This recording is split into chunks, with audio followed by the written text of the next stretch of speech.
War I, also known as the Great War, was one of the bloodiest war ever fought.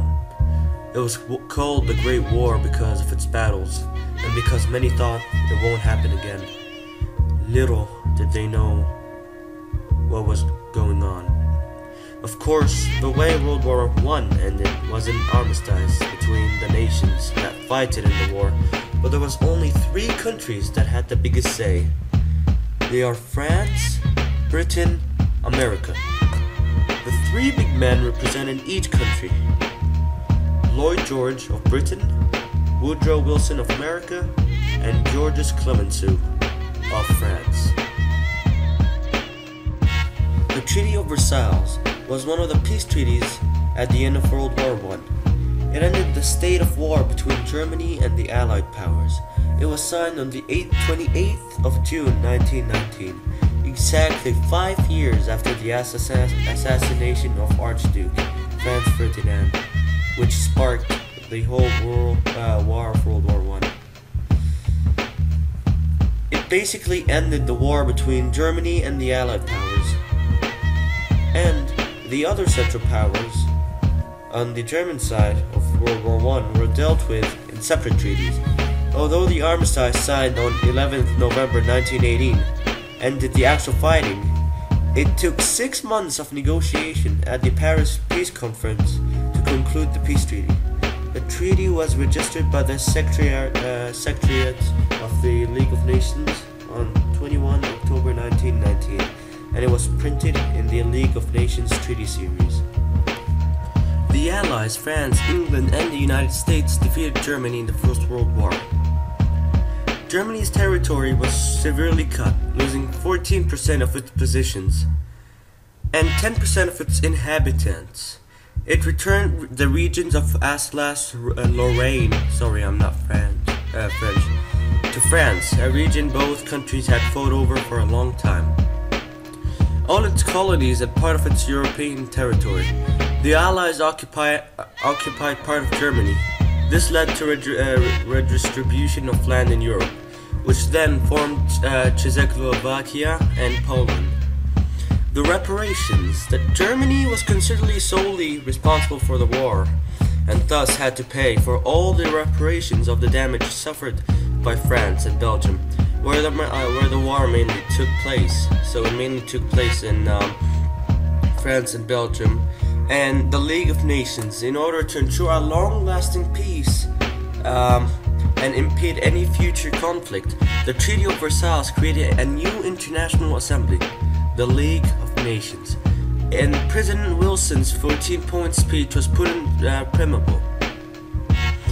In one of his points, it mentioned to form an organization to keep peace in Europe. Its impact, however, was immediately diminished by the fact that the United States did not join the League after the Senate refused to ratify in November 1919. So, Wilson made the idea to make an organization, but the U.S. never joined the League of Nations. So let's talk about the military and what the Treaty of Versailles affected the military.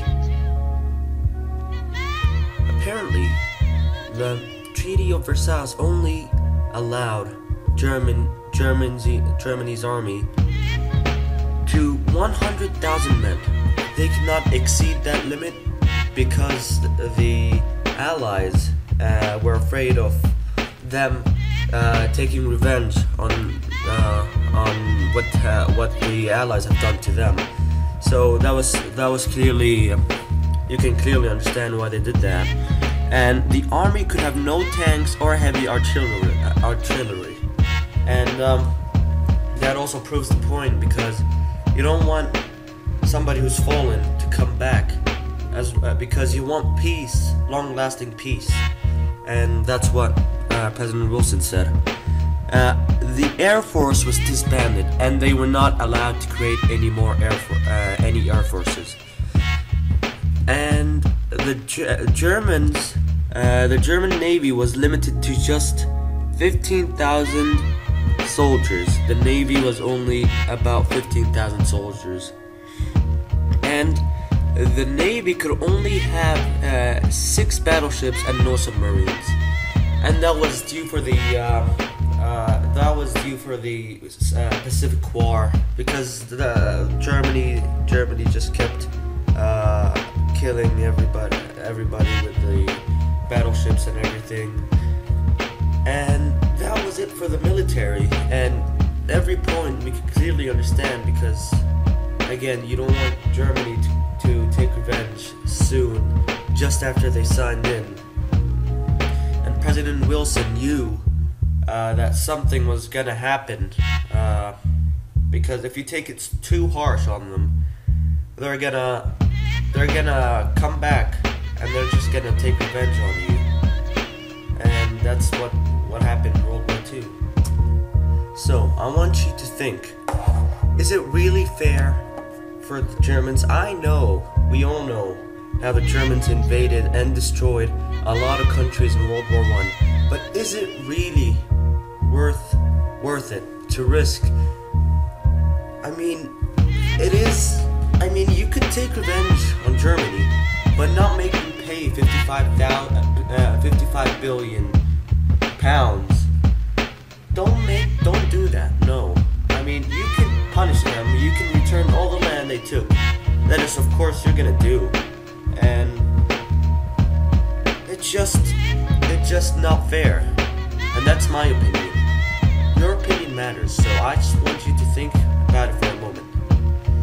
Is it really fair? Is it really fair to do such a treaty with Clemenceau? He just went mad on the Treaty of Versailles. He took that opportunity to take revenge, and the citizens expected him to do that. And Wilson, the president, knew that if it was too harsh, you're not gonna. Germany's gonna hate that. They're gonna take revenge, and something bad's gonna happen. That's why the 14 points were made, but they were never enforced, except for a couple of points, such as the League of Nations and the return of all territories, and the splitting of Germany to create Poland and Czechoslovakia. So that's it for us, guys. I hope you've enjoyed this project, and thank you.